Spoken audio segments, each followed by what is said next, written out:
I wanted to begin this evening by welcoming you to the Whyte Museum. My name is Molly Riley, and I thank you for joining us this evening. Tonight, we are excited to be partnering with the Bow Valley Naturalists and authors Wes Olson and Johane Janelle to bring you a book talk on the ecological buffalo on the trail of a keystone species.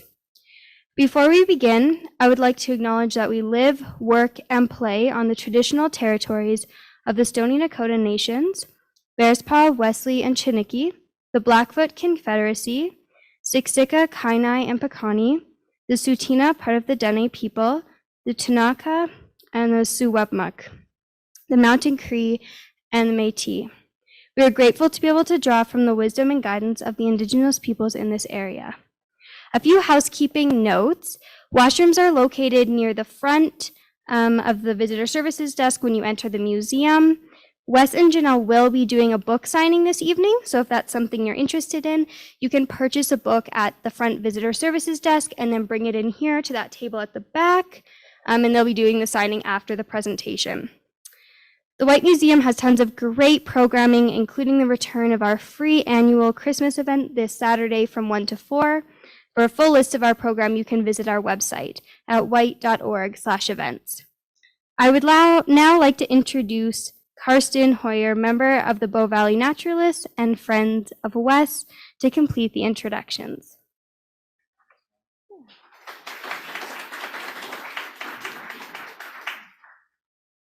Thanks a lot for coming out on a cold night, everybody. My name's Karsten. I run the Bison Reintroduction Project in Banff National Park. And just before I introduce Wes, I wanted to do a bit of a thank you to the Whyte Museum for co-hosting this talk. It's quite a bit of effort to bring it also online. We have quite a few people watching tonight from home. And also, this is the annual Bob and Mary Smith guest lecture on behalf of the Bow Valley Naturalists. And that is actually funded by the Luxton Historical Foundation. And Bob and Mary were pretty amazing folks locally here. They were largely responsible for the establishment of the Imnuska Natural Area, as an example.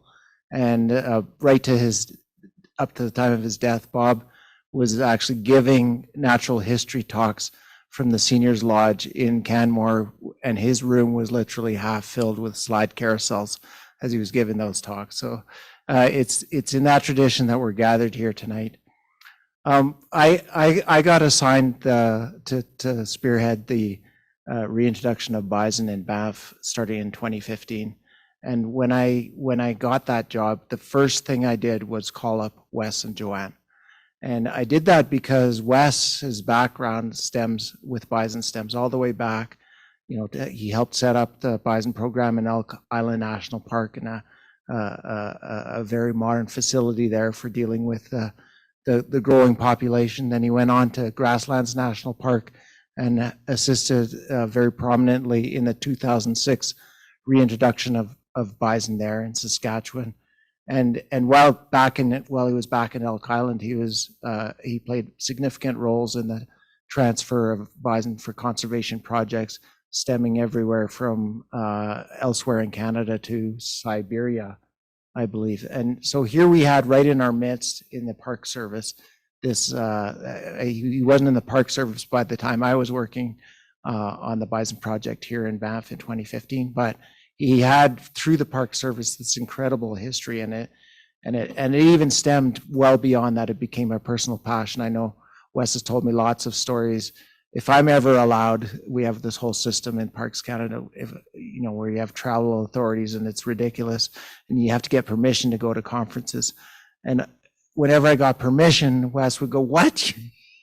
You got permission?" I was having to go to those on my own time, on my own dime. And so much of his passion that he's developed over the years, and then partnered with his wife Johane, who's in the back here standing up with her photography, and then producing this book that is a culmination of all that knowledge, and it's very rich with great stories, some from the Banff Bison Project, because we went on to hire him in the initial months to help us out. And a lot of his advice in those early days. We did a 5-day ride right when I got the job through the proposed reintroduction area.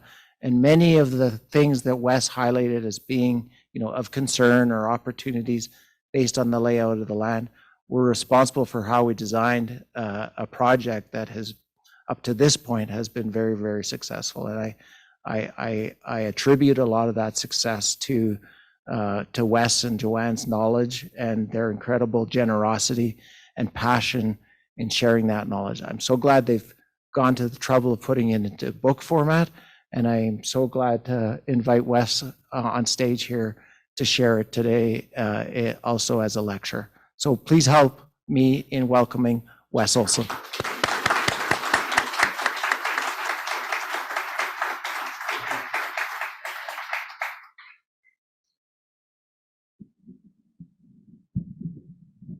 Pardon me while I get things set up here. Can I dismantle this a little bit? And can we shift that just a little more?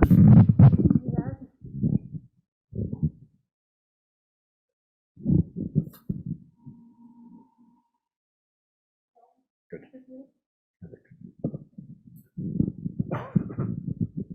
Well, good evening, everyone. Thanks a lot for coming out on this bitterly cold evening. It's a treat for Joanne and I to be here and share some of the stories that went into the development of our new book and this presentation. With the first photograph that we took for the book was taken 14 years ago, and it's taken us that long to pull the thing together and finally have it printed this past July. The talk takes about 45 minutes, and then we'll have a question and answer session after that. And happy to answer your questions when the time comes, and then afterwards we'll be sitting over in the corner signing any books that you might want to acquire. So we'll dive right into it. I give this talk to a wide audience, everything from school kids to postgraduate classes and general audiences like this. And I started off with a description of what a keystone species is and where that term keystone came from. A keystone species is one that supports an entire ecosystem. And when you take that keystone species out of the ecosystem collapses. And it's the same with the stone arch. The very top stone in an arch is the keystone. It's the stone that locks that whole system into place, hence this drawing. Make sure this works. Turn it on. There we go. This is my lovely wife, Johane Janelle, back there in a light teal shirt. She's the one that provided all the photographs for the book and for this presentation. Without her, I'd just be a homely talking head up here, so thanks to her. We're going to talk about, am I okay if I twist a little bit with this? Yep. The distribution of North American bison historically. This is a plains bison bull crossing the Lamar River in Yellowstone National Park. We'll talk about how they affected the ecosystems that they lived in, who they shared those landscapes with, and some examples of the species that bison influenced through the thousands of years that they've been roaming North America. This is a map that was put together by Joel Allen in 1876 that shows the contraction of the historic range of bison. The colors are color-coded to that map, and the shrinking of the range over those decades was tremendous. Eventually, it whittled down to a small herd of 23 bison in the headwaters of the Pelican River Valley in Yellowstone. Those were the last free-ranging bison in all of North America. At the same time, there were perhaps another 250 on zoos and farms scattered across the U.S., but 23 wild plains bison left on the continent. And that's down from a conservative estimate of 30 million just 30 years before that. At the same time, to the north, there was a herd of about 250 wood bison grazing in and around what's now Wood Buffalo National Park. They never did reach the same numbers as the plains bison. The estimates are somewhere between 160 and 200,000 when they peaked out at their maximum, but decreased as well down to 250. This is a very complicated map, and you don't need to pay much attention to it, other than this organization identified 116 different ecoregions across North America. I went through it and identified 46 that were occupied by plains bison or plains and wood bison. Some examples of these are Wood Buffalo National Park, a couple nice young bulls. This is just near the salt plains, if anybody's had a chance to get up there. Mackenzie Bison Sanctuary, further to the north and west. The Mackenzie Bison Sanctuary population was established in 1963 from 18 wood bison that were captured in Wood Buffalo National Park from a place called the Nyarling River. 2 years later, 23 wood bison were captured and taken south to form the nucleus of the Elk Island National Park wood bison herd. My wife and I did a trip through the U.S. a few years ago and trying to visit all of the sanctuaries where there were bison. This is Antelope Island State Park, right on the shore of the Great Salt Lake. And incidentally, across the lake on the base of those mountains is a place called Promontory Caves. Promontory Caves has been lived in by indigenous peoples for upwards of 6,000 years. And in the back corner of that cavern, they found a midden heap, a garbage pile, that contained literally thousands of cast-off, worn-out moccasins. And the moccasins, that the design that these people had created is typical of the northern Dene. They were able to show that there was a shift of Dene people south into that region of Utah that established the modern Navajo and a couple other tribes. Those moccasins have been incredibly useful because they were able to do isotopic analysis of them and figure out what those bison were eating before they were slaughtered for food. Fascinating place. This is Caprock Canyons in the panhandle of Texas. A fellow named Charles Goodnight and his wife captured a small herd and put them into captivity. They were part of the 250 captive animals, and these are direct descendants of them. The bison made it all the way into the northern end of the Florida panhandle. Actually, their precursors, some of the extinct bison, went even further south, right to the end of the Florida panhandle. This is the tallgrass prairie. The tallgrass prairie, for those who haven't had the chance to visit, extends in a north-south, fairly narrow band from Oklahoma north into southern Manitoba. It's called the tallgrass because big blue stem will grow over 2 meters in height. Big blue stem, little blue stem, and some other taller grasses. And I put this photograph in partially because while the talk revolves around plains bison, 30 million, at that same time there were estimates of 36 million elk on the landscape and 32 million pronghorn. So it was a dynamic landscape before we came along and messed it up. They made it all the way down the Rocky Mountain chain into Grand Tetons National Park, through Yellowstone. They never made it much west of the Rockies, though. Every time they tried to penetrate to the west, there were native people there trying to eat them. So the population never did become established west of the Rockies. This is the Aspen Parkland in Prince Albert National Park in Saskatchewan. And it's very similar to that in Elk Island National Park. But the bulk of the talk is going to focus on the northern mixed grass prairie in Grasslands National Park and the area around it. For those who don't know where Grasslands is, this is the Cypress Hills. This is the northern mixed grass prairie. And Grasslands National Park sits right on the Montana-Saskatchewan border. It's a really dynamic landscape. The park is split by the Frenchman River Valley. It runs east or west to east through behind these hills. It drains out of the Cypress Hills and eventually into the Missouri and Mississippi River drainages. To the north of the Frenchman, on those hills in the background, this is one of the few places in North America where the Cordilleran ice sheet moved east from the Rockies and the continental sheet moved south. This is the southern terminus of the last Pleistocene glaciation, and they collided here.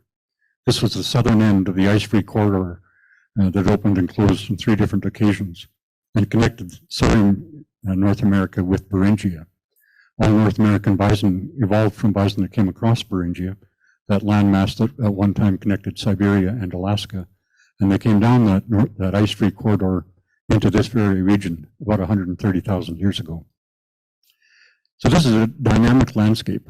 On the north, where the continental ice sheets melted, they retreated northwards, leaving behind long linear meltwater channels, deep caverns almost, that extend for miles. On the south side, the Cordilleran ice sheet melted in situ, just dropped straight down and deposited all of its glacial till in place.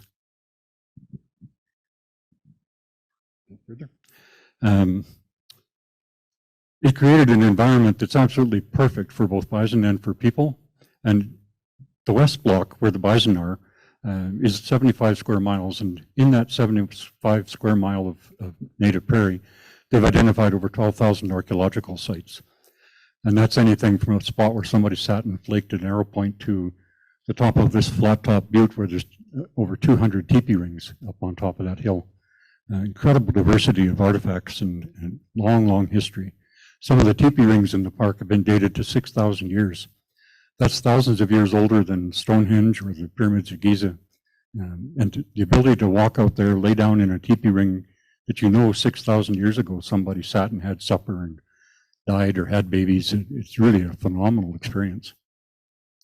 But it opened up that landscape perfectly for the colonization of bison 130,000 years ago.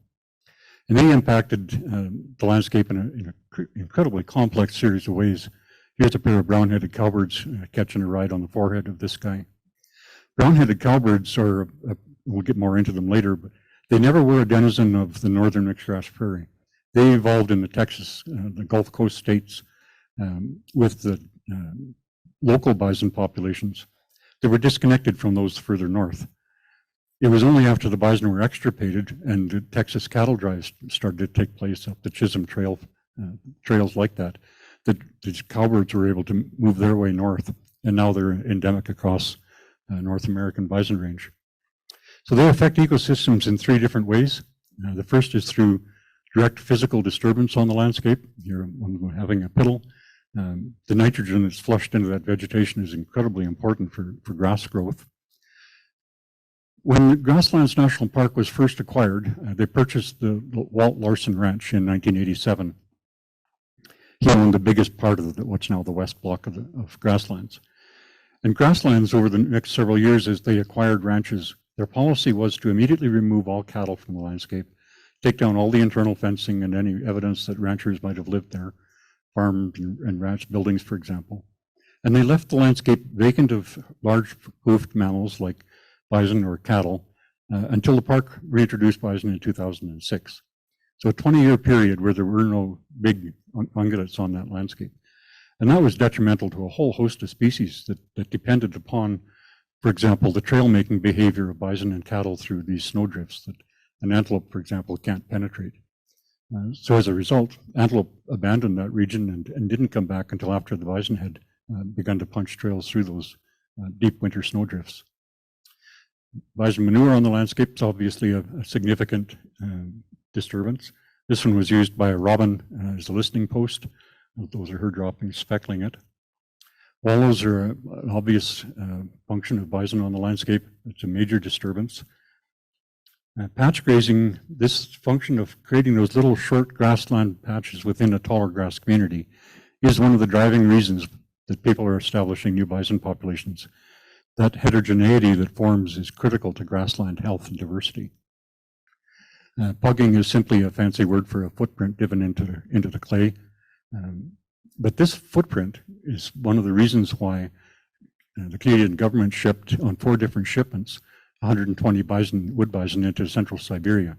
I had the opportunity to fly in the belly of a Russian cargo plane for 32 hours with 30 head of bison to bring the animals over there. That was initiated by a guy named Sergei Zimov and his American counterpart, Mimi Chapin from Alaska. They had this theory that if you put large numbers of hoofed animals like bison back on the landscape in central Siberia, that they could convert it from a frozen sedge permafrost type environment back into a dry steppe grassland environment, much like grasslands or Mongolia, for example. So now they've had quite a few years, almost 20 years now, of bison back on that landscape, and it's proving to be true. The seeds from this vegetation that at the end of the Pleistocene, 10,000 years ago, are still viable. They're still in the soil surface.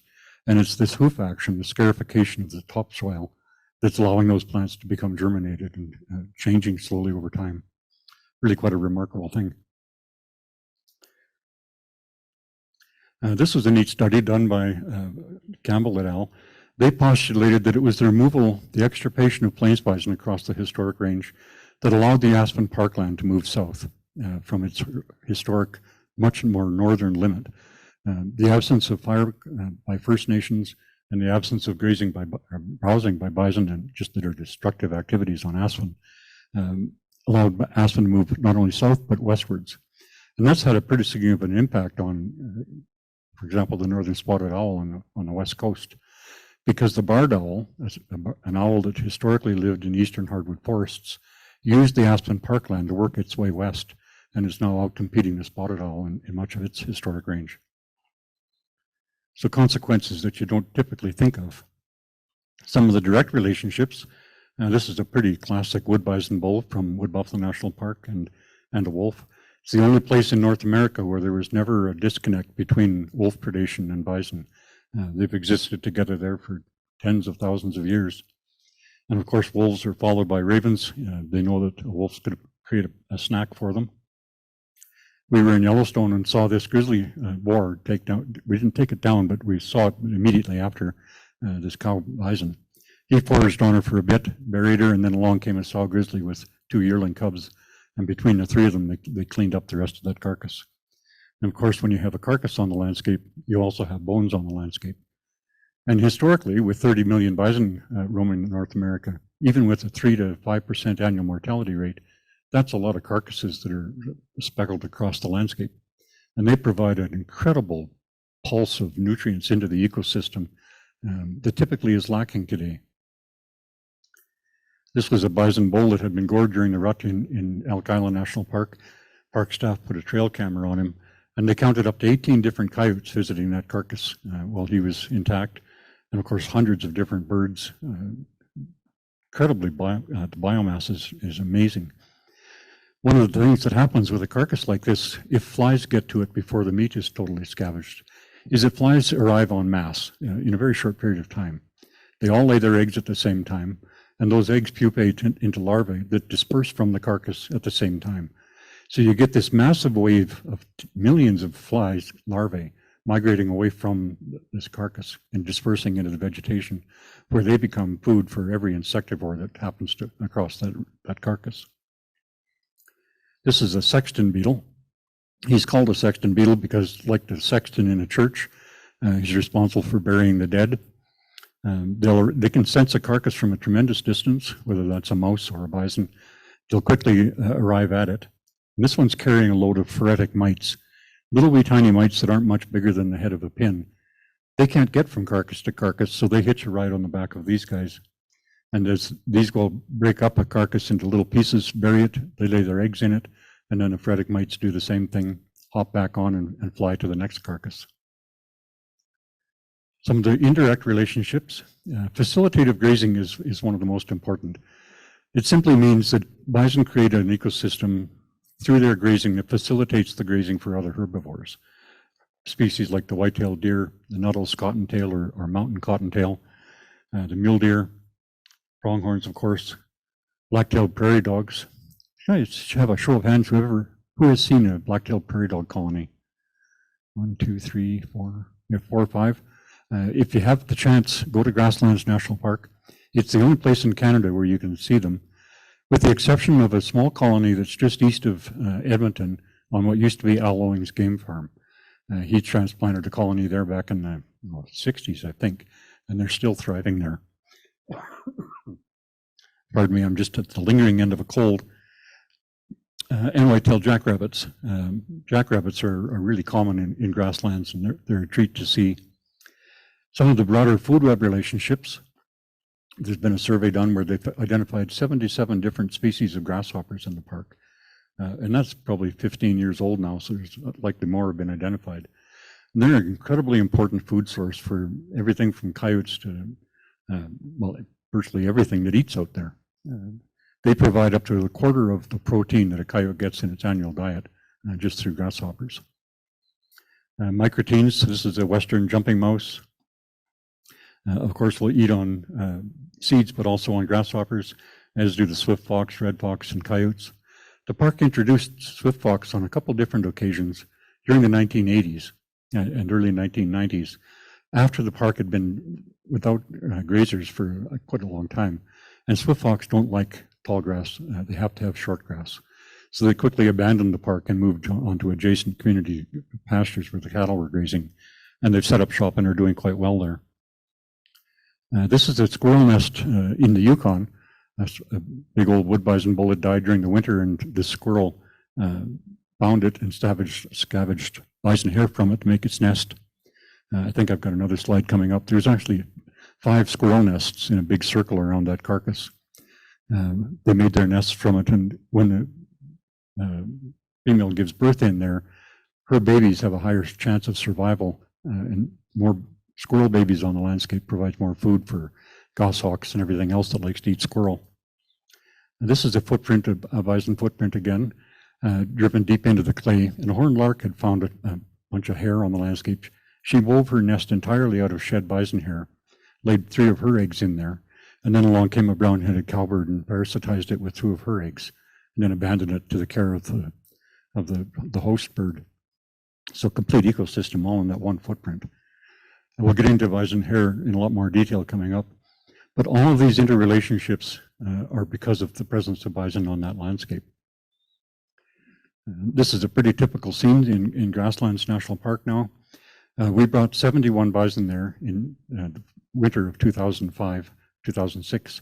We held them in confinement until the spring of 2006, May long weekend. We opened the gates, and they immediately, well, once they'd been in confinement now for several months, and the open gate was not an enticement to them. It seemed more like a threat. And they all piled up at that invisible barrier of heavily grazed and ungrazed, waiting. And then finally one of the park staff went with a bag of cubes and enticed them to step out on the prairie. And if you drew a line from where they set foot onto that native prairie to Elk Island, they would have, that's the direction they took. And they didn't stop until they hit the perimeter fence of the park. Really quite an amazing homing instinct. The population thrived, and within just a few years, it reached about 200 head, and the park began to do small population reductions. And their policy now is to cap the population of about 500, and then every 2 years they remove some. Most of them go to First Nations, some to conservation herds, and if they don't have homes like that, then they go to sale to the private industry. So they share the landscape with a whole host of species. This is that horned lark. There's 26 species that are considered endemic grassland birds, and within those, 9 of these are obligate grassland birds that you won't find elsewhere. They're obligated to live just on mixed grass prairie like this. These are them, and these are the most rapidly declining group of species in North America. Grassland songbirds are at major risk right across their historic range. There's a lot of work done in grasslands pre and post bison arrival to find out whether or not the birds were going to respond to the presence of bison on the landscape. And in every one of these species, if they're living in the park, they're thriving. Immediately across the fence on cattle pastures, not so much. And there's a variety of reasons for that, but the number one reason is bison back on that landscape. This is a black-tailed prairie dog colony. These guys arrived almost simultaneously in southern North America. Excuse me. And bison and prairie dogs have coexisted ever since. Excuse me. Prairie dogs are also considered a keystone species because they create habitat for a whole host of other species. There's about a dozen obligate mammal species in the park. Here's a few of them. We'll get into each of these or a few of these in more detail. If you have the chance to be out in grasslands or in a healthy mixed grass prairie ecosystem at night on a full moon, this little guy, the grasshopper mouse, you'll hear him sitting up on his hind legs and howling at the full moon, just like a miniature coyote. Really high-pitched howling sound. And they're a true predator. They don't eat seeds or vegetation like other mice and voles do. They only eat insects, in particular grasshoppers. I'll talk more about the northern pocket gopher and the black-footed ferret coming up. I tried to get my wife to go closer to this rattlesnake, but she refused eventually. No, there is a snake hibernaculum in the park where the snakes go to overwinter. It's an incredible place. It's this slump that is pulled away from a riverbank, and all 5 species of snakes in the park will coalesce there in the winter. And at one time, there would easily be 200 rattlesnakes and another 200 or 300 yellow-bellied racers and bull snakes and garter snakes all slithering around the opening of that thing in spring and the fall. And then they disperse across the landscape for foraging during the summer months. These are some of the obligate grassland species that you won't find in many other places. The yellow bellied racer is a mystifying snake because nobody has yet figured out where it or how it produces its young. Some snakes produce live young, some produce eggs that hatch. Nobody knows what this one does. Nobody's been able to find where they give birth. And I think that they're doing it in northern pocket gopher burrow systems underneath the soil surface, where you can't obviously see what they're doing. The greater shorthorn lizard lives in the Badlands habitat in the park. That little guy is no bigger than my thumb and so cryptic that unless it moves, you cannot see it. It's completely invisible. They're an ant-eating amphibian or lizard, I guess.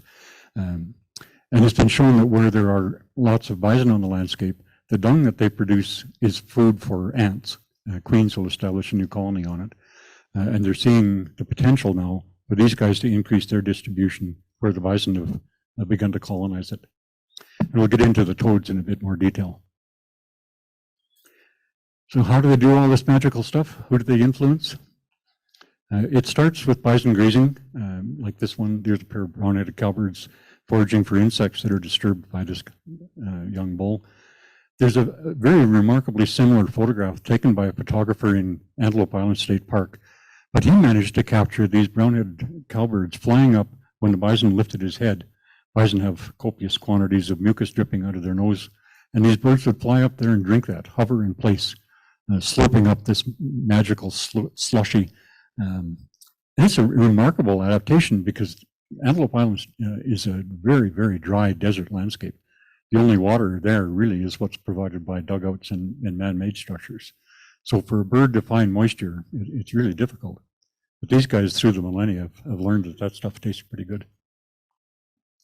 Interestingly, the mucus that's in a bison's nose contains, and I'll get into this in more detail, a tremendous volume of microbes that it's inhaled as it's grazing on the landscape. So much so that the microbes that they're digesting as part of that process contribute up to a quarter of the protein the animal needs to survive every day. So for a brown-headed cowbird, that's also true. The protein that they need to survive, they get also from that mucus. And all of this, of course, leads to enhanced habitat for species like the pronghorn. And it happens here, and I just mentioned it. This is my favorite thing, bison snot. It's really a truly remarkable thing. It's the microbiome that allows bison to live on this landscape. And not just bison, but other ungulates with a four-chambered stomach and a rumen in particular. Because as the bison is grazing, as I mentioned, their noses are constantly embedded into vegetation and right at the soil surface, and they're inhaling all these microbes that are living there. And periodically, they've got to lift their heads, give a quick flick into each nostril and clean out the nasal vestibule. When they do that, they swallow it all. It goes mixed with their saliva and down into the rumen. And it's essential for the breakdown of the fibrous vegetation that they're eating. Without those microbes, no ruminant could survive out there. Yeah, here's a significant amount of protein to the animal. So here's a schematic of what the interior of a rumen looks like. For those that don't know, there's bison and cattle have four stomachs, the first of which is the rumen. In a bison, an adult male, the volume that's contained within that rumen, that first stomach, is 40 to 45 gallons in size. And it's essentially a big fermentation vat. It functions exactly like the composting thing you'd buy from Lee Valley Tools, where you put your compost in there and roll it. It functions exactly the same way, to break down the vegetation, to mix it, to churn it, and help it break it down so that they can digest it. So when they swallow that gunk, the fungi that they've inhaled are the first to break down the starch so the bacteria can digest it. The bacteria in turn digest the sugars and protein and break it into smaller and smaller fibers. And they in turn are hunted by protozoa. Protozoa are the equivalent of a blue whale swimming through the ocean hunting krill. In comparison to the fungi and the bacteria, these animals are immense. And they're the predators. They break this system down. So in the rumen, you've got a completely functioning ecosystem with forage and herbivores and predators all functioning together. and it's all designed to break down that cellulose. This is a protozoa, microscopic. There's millions of these in the room, and each of these contains millions of fungi and bacteria. Huge volume of protein contained in that one animal. And of course, what goes in must come out, and it comes out in a highly photogenic photograph, courtesy of my wife. And that bison patty in itself now contains another completely functioning ecosystem, because not all of the bacteria and fungi that pass through the bison are digested. Some of them survive, and they arrive intact in that bison patty. And the second it's on the landscape, and I mean the second, there are flies sitting on the back of the bison waiting for it. It's populated first by the things that it traveled with, the bacteria, fungi, and protozoa. But within minutes, the predators begin to arrive. Beetles, dung-feeding beetles, mixed flies, dung-feeding flies. And then within a very short time, the predators of these ones arrive. And this is just a very short list of species that are in there. Each of these will contain dozens of different individual species. So complete ecosystem, again, just within that dung pat. One of the first to arrive are dung beetles. This is a species called Aphodius fimitarius.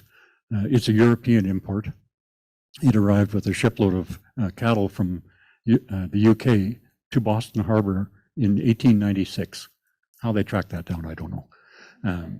But it's a non-native, but it's also now one of the most common dung beetles that you'll find across the Great Plains. One of the things that happened at the end of the slaughter period, the bison genocide, there was a period of about 20 years from when the bison last walked that landscape to when cattle arrived. And bison and cattle are the only ones that deposited a dung pat on the landscape. So none of these dung-feeding insects could have survived that period. And we suspect that many dung beetles likely went extinct as a result of not having a suitable home. So these guys have the amazing ability to see a dung pat from a tremendous distance. They can see this column of inorganic compounds that it's invisible, but to them it's not. It's the equivalent to a campfire smoke that we can see from a tremendous distance. These guys will fly through an oxygen-rich environment and then splat headfirst into an anaerobic environment. Instantaneously, there's suddenly no oxygen left. So the first thing they do is hold their breath and then quickly burrow to the surface and create these chambers and tunnels to allow oxygen to get into the dung pat. And then they hunt the fungi and bacteria and protozoa that are swimming around in that liquid dung pat, not the dung itself. So to help folks understand dung beetle ecology a little bit, I did this drawing to show that there's 3 different guilds of dung beetles.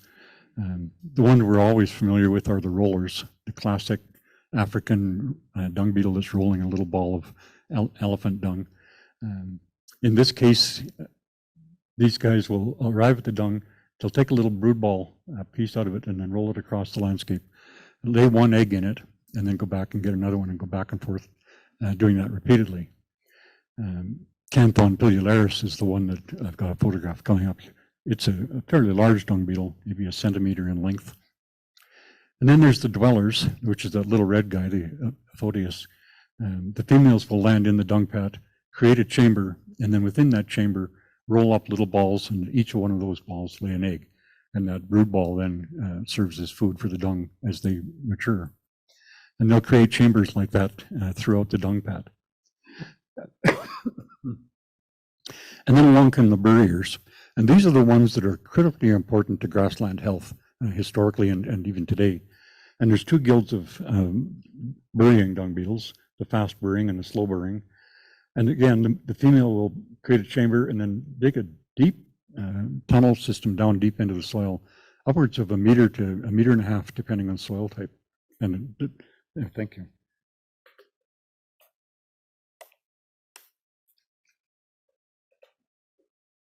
Thank you. Which is critically important because not only is she taking that dung that deep into the chambers below there, but those burrow systems act as water infiltration routes.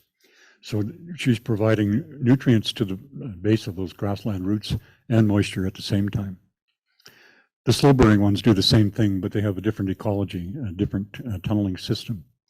And then along come species like the long-billed curlew, having a snack on some dung beetles, or the McGowan's longspur, they also love to eat these guys.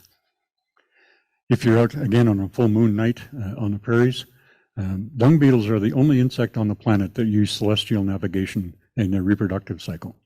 And on a full moon night, you'll see these adult females rolling brood balls away from the dung pad directly towards the full moon. And if there's no full moon, they use the Milky Way to navigate. And it's a way for them to disperse their offspring away from the dung pad. Really quite a remarkable adaptation. This is the Canthon polylaris. Two females are battling over one brood ball. This was on a friend's ranch in southern Alberta. Quite a remarkable thing to see these guys fighting over one brood ball. So there's been a lot of work, especially out of Oklahoma, looking at the ecology of dung pads, and they've discovered that one dung pad can host up to 100 invertebrate species, and within those, up to 1,000 individual insects will benefit from that one dung pad. And some estimates are that one bison cow can, just from her dung, create a quarter of her body mass in insects every year, every summer. So that had me curious, well, what was that like when there were 30 million bison on the landscape? That's a lot of bugs. So I took William Hornady's graph. He documented the decline over time of the plains bison population, beginning in 1861 and up to 1889. And this is the graph that shows how quickly that change took place, how fast bison were extirpated. And I took that quarter of a body mass of a bison cow and averaged it across all ages and sexes and converted that to insect biomass. And this is insect biomass, not bison. And it's 300 billion insects created every single day when there were that many bison on the landscape. And you think of how many insectivores, from amphibians to reptiles and birds, benefited from that vast biomass of insect prey, and then how they must have suffered when bison were extirpated from the landscape. It must have just been devastating on those grassland songbirds in particular. And here's a graph that shows that. Even today, grassland songbirds are the most rapidly declining population of birds in North America. Wetland birds are doing not too bad, but across all species, there's been a massive decline in songbirds just since 1970. So how do bison affect these grassland communities that they live in? Grazing, obviously, is one of the first and most important. And when we put bison back on the landscape, often they're arriving either late in the fall or sometimes in the spring. But that first winter, this is what they do. They'll disperse across the landscape, and they're creating these grazing foraging patches that they're cratering through the snow. Unlike a horse or an elk that will paw through the snow, these guys use their foreheads to shift that snow away. They do it in a sweeping side-to-side pattern. They have the broadest incisor bar, lower teeth, of any ungulate in North America, and they act like just a rhythmic lawnmower going back and forth, back and forth. And once the snow's gone in the spring, this is what it looks like. That's a grazing patch. It's often only a meter or two square. Over time, they can become grazing lawns, in some cases the size of this room. And they're very short grazed patches within the taller grassland community. This is the first place to green up in the spring. It's got the most sunlight, the most moisture. And as a result, this is what it looks like throughout the summer months. That's that same patch grazed and then the ungrazed around it. And that grazing behavior is what drove bison ecology across North America for tens of thousands of years. Because they seek these grazed patches out and they regraze them over and over and over during the growing season. They're constantly shifting around, looking not for the tall stuff, but for the previously grazed stuff, because it was the most nutritious, instantly digestible, highly nutritious vegetation. And that pattern of constant movement across the prairies continued until the grass is cured in early to middle August. And as soon as the grass is cured and stopped producing new growth, then the behavior of the bison changes. It's the presence of these short swords of succulent grass that allowed the massive rutting congregations that people commented on. An example was when they were surveying the Canada-US border through southern Saskatchewan. Surveyors were stuck in Moose Jaw, south of Moose Jaw, in their tents for 10 days while one herd of bison walked by. for 10 consecutive days. They even had to bring their horses in the tents with them so they wouldn't get sucked off with the bison herd. And it's all because of this patch grazing. But as soon as the vegetation stopped growing new growth, it could no longer support those high densities of grazers. So the bison herd would fragment and disperse after the rut. And then bison were then scattered over a vast area. And it was subsequent to that that First Nations began to harvest them, because they couldn't harvest those herds of hundreds of thousands. They could only harvest herds of, small herds of 100 to 200 or maybe 500. Otherwise, they just couldn't manipulate that many bison. And it's all determined by the grazing behavior. And this is what it looks like during the summer months at the peak of grazing in grasslands. And the color variation is species variation and grazing intensity variation. And it's incredibly complex. And it's that complexity that allows the diversity of species to return to the landscape. Here's a couple of examples of a non-native species return to the landscape. A pair of European starlings that are non-native, and the bison are bedded in a stand of crested wheatgrass. Crested wheatgrass was imported from Siberia by the Canadian government in the 1930s because it has an amazing ability to stabilize drifting soils. It put an end to the Dust Bowl era. And it's an incredibly invasive plant, and grasslands and every other place where bison are now, they're actively trying to get rid of crested wheatgrass and replace it with native species. So to help people understand a little bit about grassland ecology on that landscape, I did this sketch showing that it's a very diverse grassland community. There's lots of different grassland grasses there, but there are no flowering plants. There's no forbs. And this is what took place after the cattle were removed from grasslands. Eventually, the forbs were outcompeted by the grasses, and it became a grass-dominated landscape. And grasses have the unique ability to put down roots 2 meters, 3 meters deep in the soil to extract moisture from it. But they're long, fibrous, fragile root systems. Put bison back on that landscape and it begins to change, because as they create those grazing lawns and they maintain them over time, the grasses can't sustain that level of use. The root systems begin to shrink up towards the surface and create space for forbs to come in. Now, the one on the left, for example, is winter fat. It's a plant that cattle will gain fat on right through the winter months.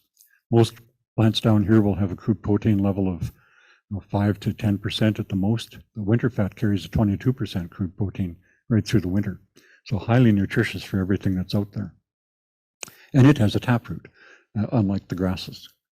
And over time, as those grazing lawns and patches increase in size, there's an increasing complexity of flowering plants that come with that, all of which have taproots. This is a Nuttall's cottontail or mountain cottontail.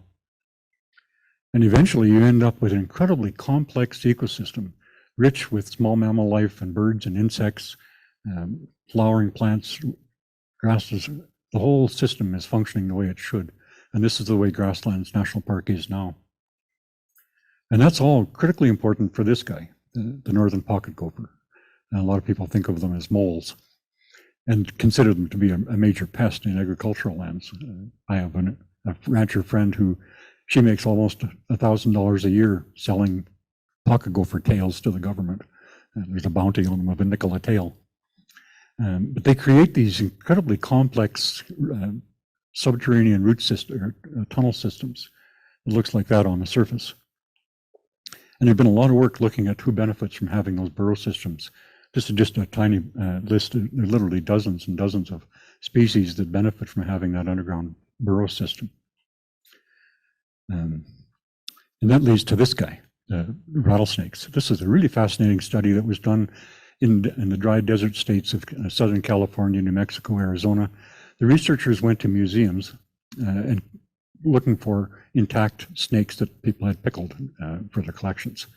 They then necropsied those snakes to see what they were eating, if they could figure that out. And it turns out that these guys hunt, I mount sequence here. This is an example from Grasslands National Park that ties back to the rattlesnake.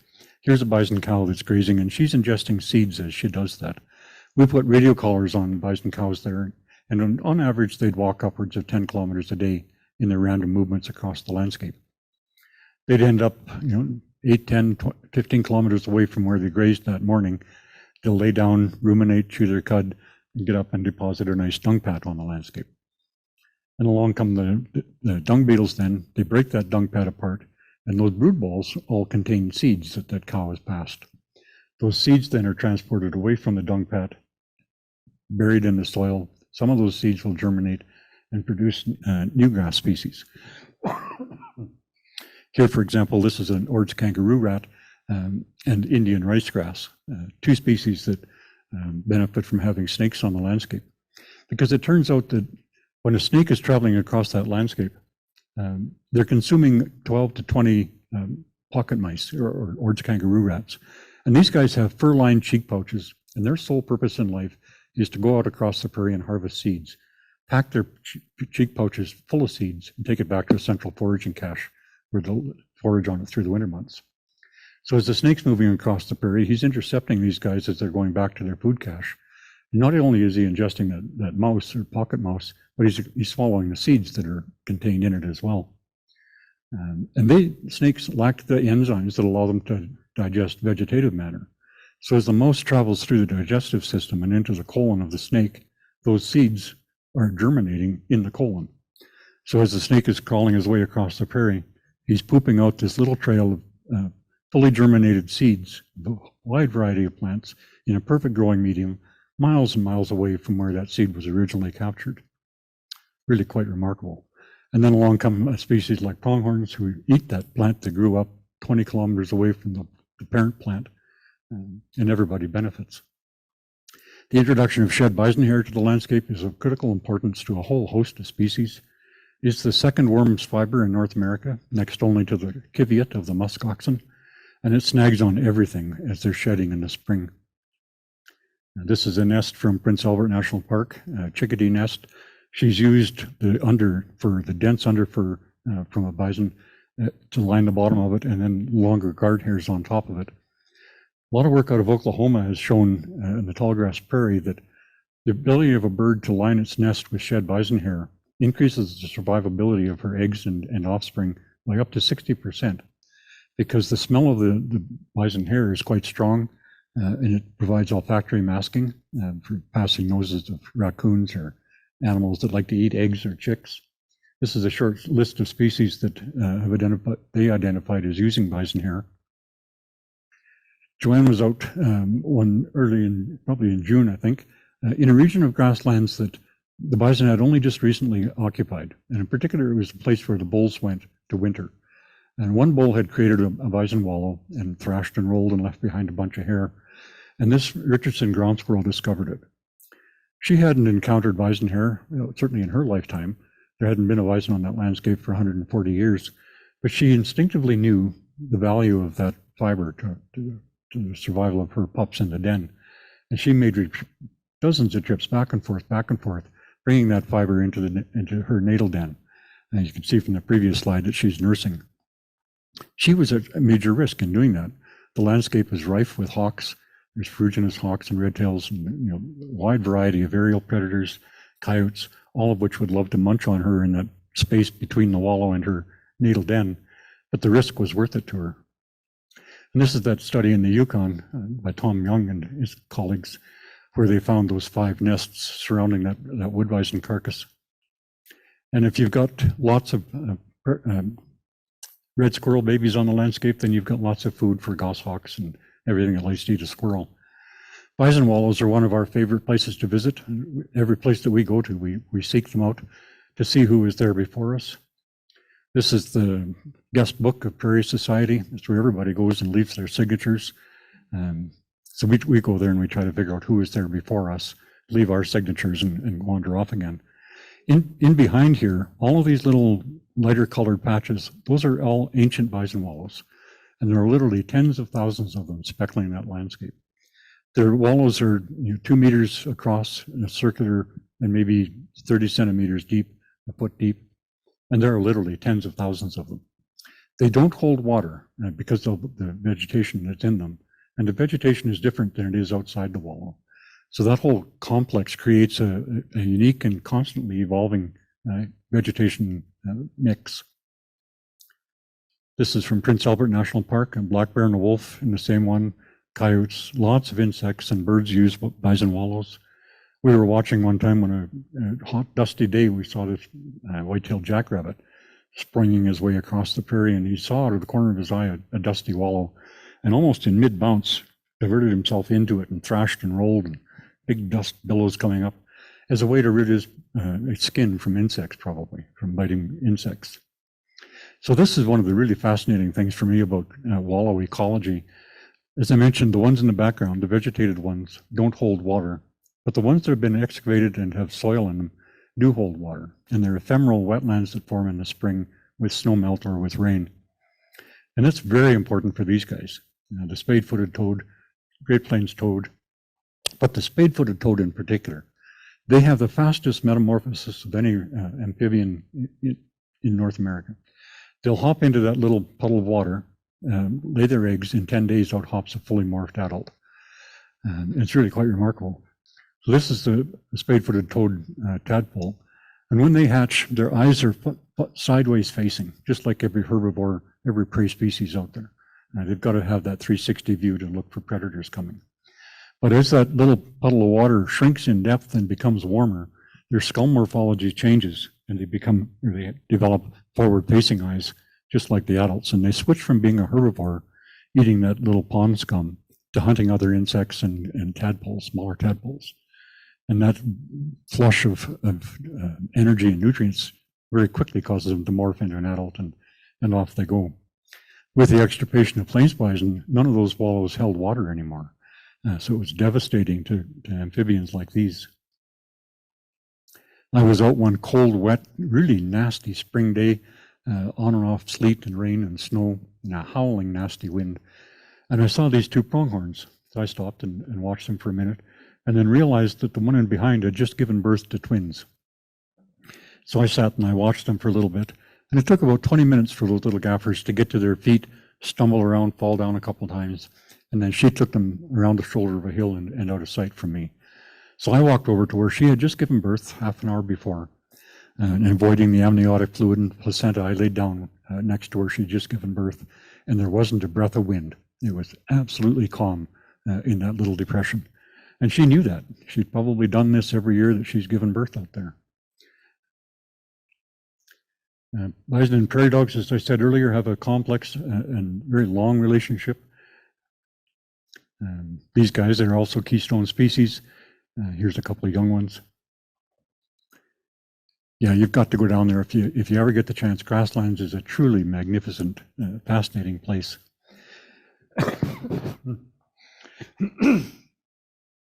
Here's a pair of burrowing owls have set up shop. Burrowing owls will winter in southern Mexico, long, long ways away.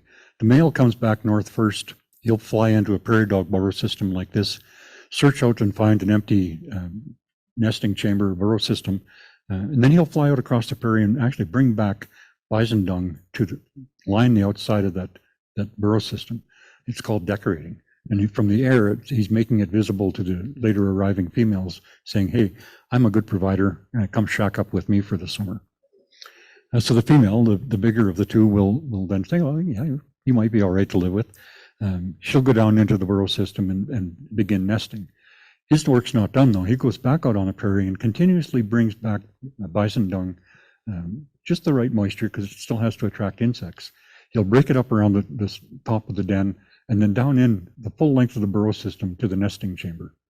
Because when those chicks hatch, the first thing that they want to do is eat beetles. And beetles are incredibly attracted to bison dung. So those young chicks learn that they have the hunting ability within the safety of the burrow system. And when they emerge, they're already fit and strong enough to forage on the insects that are attracted to the dung outside the burrow system. Really quite a neat relationship. And there's 3 prairie dog babies that have just come to the surface. There's 13 prairie dog colonies in Grasslands National Park, and some of them are quite large. The biggest prairie dog colony recorded in North America was 150 miles long and 100 miles wide, and estimates are in the billions of prairie dogs that live there. With the arrival of the Depression era and ranchers struggling to make a living on their cattle on that landscape, the U.S. Geological Service was tasked to go out there and exterminate prairie dogs. And they completely wiped out that colony and virtually every other one in North America, in the United States at least. they went to the effort of spelling the initials USGS on the side of a grassy slope in dead prairie dogs. And by some estimates, there was 5,000 dead prairie dogs used just to spell those initials. Really quite disgusting. This is a mountain plover, and she's standing on a dried buffalo paddy. These guys require short grass ecosystems to live in, and they're one of the most endangered grassland birds in Canada.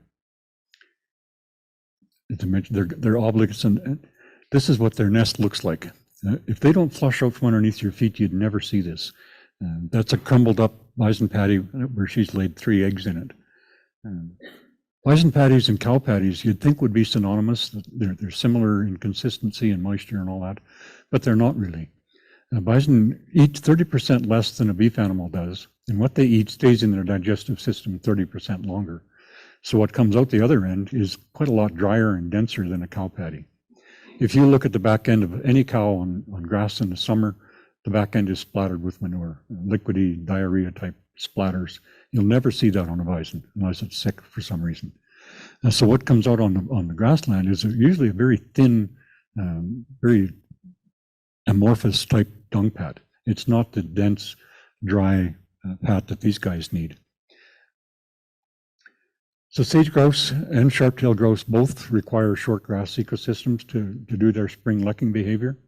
And in grasslands now, they're finding that wherever bison have created those large grazing lawns, sharp-tails in particular are using them.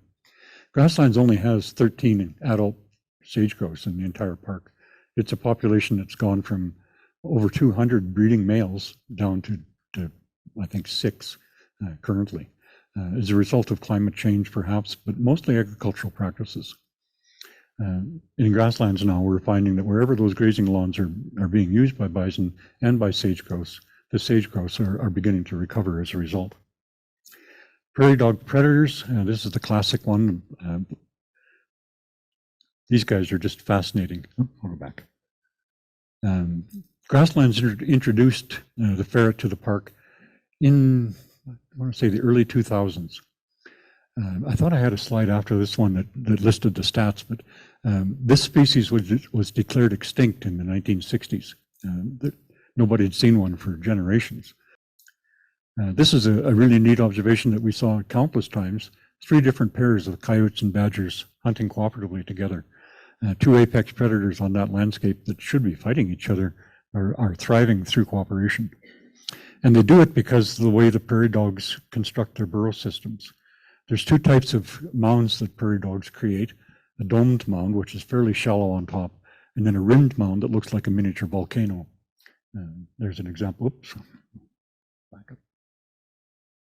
Wrong button. There's an example of a rimmed mound back here. As the prairie wind flows across that landscape, it goes down through that rimmed mound, creates a little cyclonic effect, goes through the burrow system and comes out the domed mound, creating a constant air freshness within that incredibly complex burrow systems that are underground. And these guys know that. And so these guys are sitting at a domed mound, so the warm air is rising up out of there, carrying it with it the scent of whoever's living in there. It's like walking down the back alley behind a bakery and getting that blast of fresh bread smell into your nostrils. Well, it's the same thing with these guys. But they've learned to hunt cooperatively. In this case, they're both investigating the exit. Often when the coyote will go over to the entrance and start digging and sniffing around and harassing the prairie dog that's in there, it'll then run down its burrow system and pop its head out straight into the waiting jaws of the badger. Or the reverse roles. We watched on one occasion 3 coyotes on a hot summer afternoon. It was probably easily 35 degrees out. And 3 coyotes were laying sort of in a triangle, comatose, flat out, like completely unconscious, or so it appeared. Then every now and then you'd see an ear flicker or an eyeball open, and they'd have a quick peek around, waiting for a prairie dog to become unaware of them. Because coming upwind from across the prairie dog colony was a badger. And every single prairie dog was up on high alert, standing on his tiptoes, focused on that badger as he worked his way towards them. And they completely forgot about the coyotes. So then when the opportunity presented itself, the coyote would then dash over and try to catch one of these unwary prairie dogs. Really quite a remarkable adaptation to cooperative hunting. Here in the Aspen Parkland, there's a really neat sequence of events. This is Elk Island National Park, and it's a pretty typical scene in that park. In spring, Elk Island is pockmarked with dozens and dozens of wetlands and cattail bogs like this, and sunny south-facing slopes like these. And the bison seek those out in the spring. They'll graze those green slopes, move back to the forest edge and lay down, and like elsewhere, stand up and leave a dung pat on the landscape. I was out in the park one day years ago, and I saw this woman crawling around on her hands and knees way out in the middle of a grassland. For hours she was doing this, it seemed. So I couldn't stand it. I eventually walked over and asked her what she was up to. And it turns out she was a young woman from Finland doing her PhD on the slave-making behavior of one ant species on another ant species. And to do that, she'd identify, find an anthill, and then follow individual ants as they work their way across the prairie to a different anthill. That ant would then snag a slave, bring it back, and that slave would serve the home colony. And in doing that work, she discovered that every anthill in the park virtually is established on a bison paddy. The queens seek out the nutrients that are in that fresh dung pad. And as a result, because the bison forage in the grasslands, but they deposit the dung near the forest edge, there's a higher density of anthills adjacent to the forest edge than there is out in the open. And that's important for these guys, the northern flicker. These guys almost exclusively hunt ants. They'll create their nesting chamber in a tree close to the forest edge. They'll fly out there, walk around snagging ants, come back and feed their young. And that's important for these guys, the northern flying squirrel. Turns out that the flicker cavity is the Goldilocks of cavities for flying squirrels. Other birds create one that's too small, or pileated is too big, but the northern flicker is perfect. But these guys are fussy about the way they use these cavities. They have ones that they use strictly as a place to go to escape predators. If there's a goshawk flying by, then they'll go and hide in here. They have others that they use just for rearing their young. Every single year, they'll go back to that same cavity. And they have others that they use just for their toilet. Some of these flicker cavities can be upwards of a meter deep if they were used for an extensive length of time, and they can be completely filled over the decades with flying squirrel poop. And that's important for this guy. That's the only place on the planet where you'll find this little dung beetle living on flying squirrel dung. So if you didn't have that sequence of events of bison grazing those upland slopes, you wouldn't have this species benefiting from flying squirrel dung. Quite a remarkable relationship. And then I think to the days when the bison were slaughtered, this is what this landscape would have looked like. Pretty depressing scene. That ecosystem has collapsed. The keystone species gone, and there's nothing left out there. This is a really neat analogy these authors came up with, of an airplane flying through the sky and some idiot crawling around inside that airplane, removing parts. And he can keep on pulling pieces out of that plane, and eventually it's not going to be able to fly. It's incredibly complex. This is a DC-3, literally hundreds of pieces in there. Most of them are not critical to that thing staying in the air.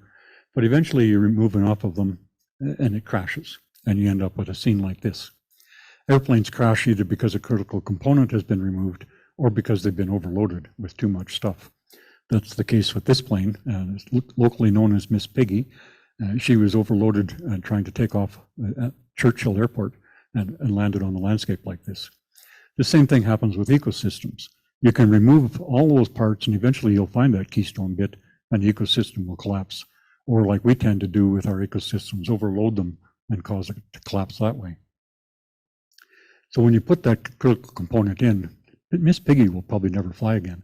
But if you put the keystone species back on that landscape, then suddenly all those other species that benefited from having bison there can return. And you can recreate that complex ecosystem that was there historically.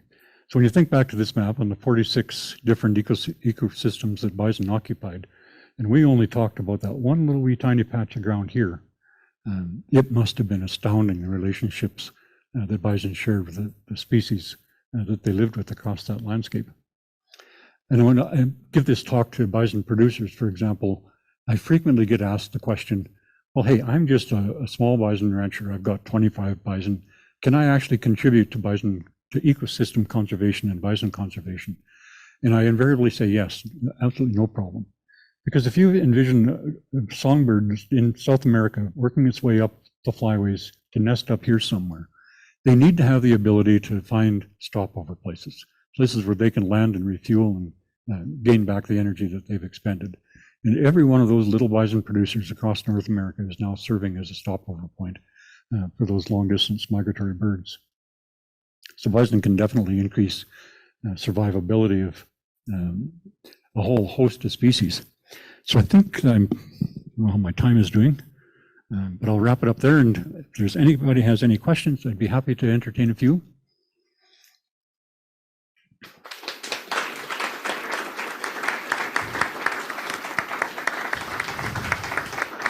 Thank you.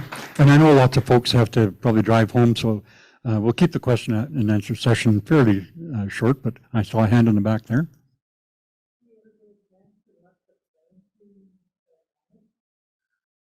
The what dynamics?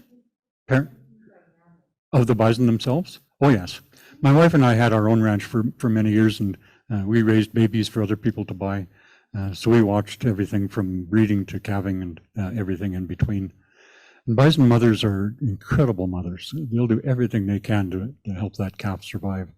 Even to their own detriment, sometimes they'll feed that calf when they're suffering nutritionally.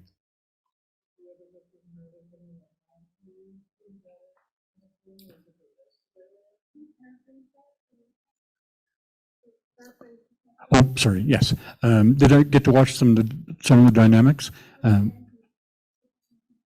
With the antes. Yes. I don't have a photograph of it here, but we frequently, during the breeding season, what happens, or during the calving season, what happens is that every pregnant cow every female typically will be in a matriarchal group led by a dominant cow. As they begin to produce their babies, they split and they form haves and have-nots. And as the have-nots have a baby, they'll move over with the haves. And eventually you end up with the whole group of cows with calves and the spinsters that don't have any. It's energetically draining to babysit your own calf often, so they'll form babysitting groups.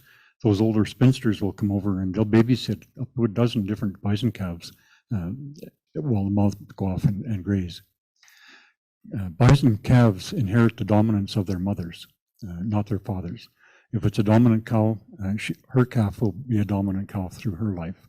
And it's the same, conversely, as the subordinate females will be subordinate with their calves.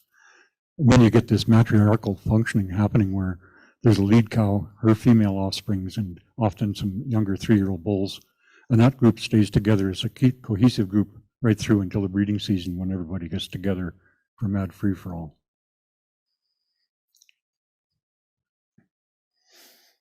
Yes. Well, first of all, as an ecologist, I would say with the light and the stories, minds and deep look. Early on, you mentioned something called facultative grazing, but I don't know if I understood what that actually is. Yep. Facilitative grazing, what is it? It's simply a term that means that bison facilitate the ability of other herbivores to graze successfully. Because of the way that they create those grazing patches and grazing lawns, not only do they seek them out repeatedly as that new grass grows, but so do all the other herbivores. So they're facilitating the ability of another herbivore to survive on the Great Plains. Karsten. Wes, what would like in place like that, where bison increase, what do you expect to see for the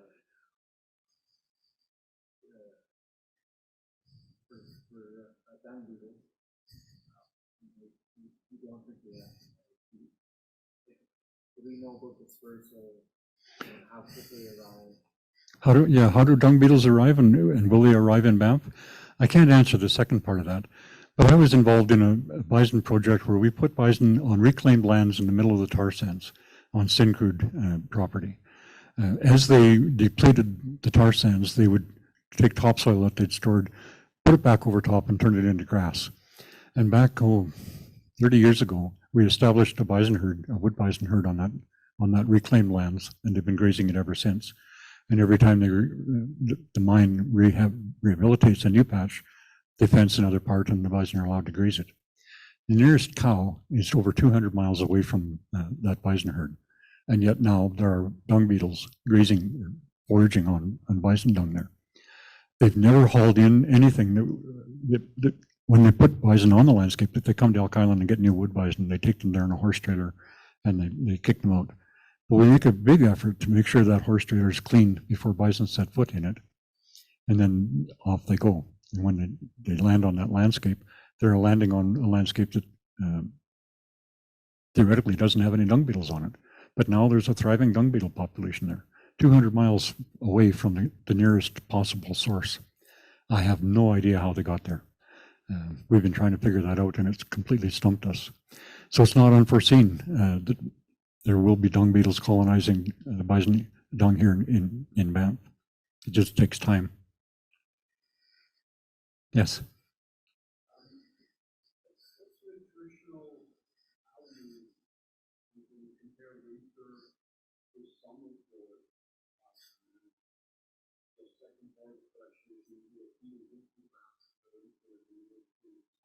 Excellent. Two questions.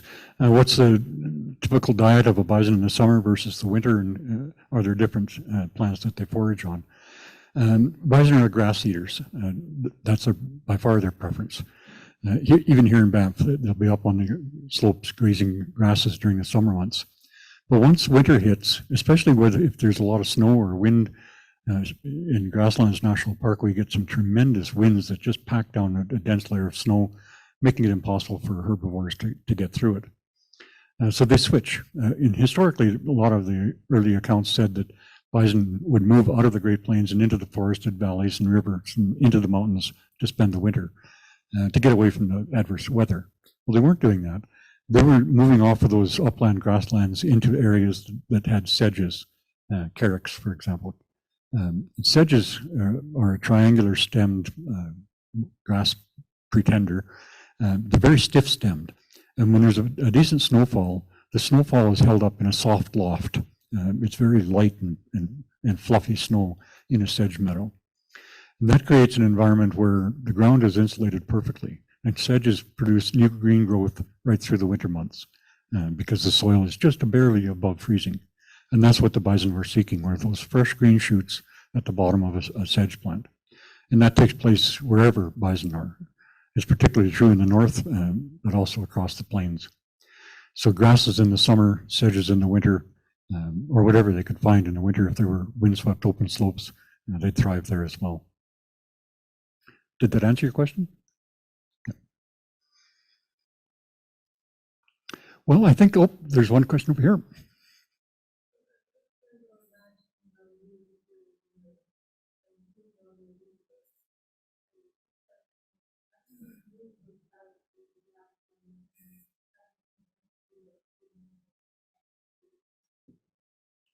Well, how do we, as Joanna and I move across these grasslands, and doing our research, and how do humans impact grasslands? Yeah. Excuse me. Humans have had a devastating impact on native prairie. There's only 2% of the tall grass prairie left in all of North America, and maybe 20% of the mixed grass prairie. The rest is all turned into agriculture. In our research, there are 63 publicly owned conservation herds in North America, national and state park and refuges, and we visited about 55 of them, I think. And when we go to those places, we try to hook up with local biologists, ecologists, pick their brains on relationships that they've witnessed, and then go out there, and Joanne tries to find photographic opportunities to capture those relationships. So it's a mix for us of visiting the places and exploring it. And I have filing cabinets full of thousands of research papers that I've read. All of that's condensed into our new book, which we should probably get to. So I'll wrap up the questions there.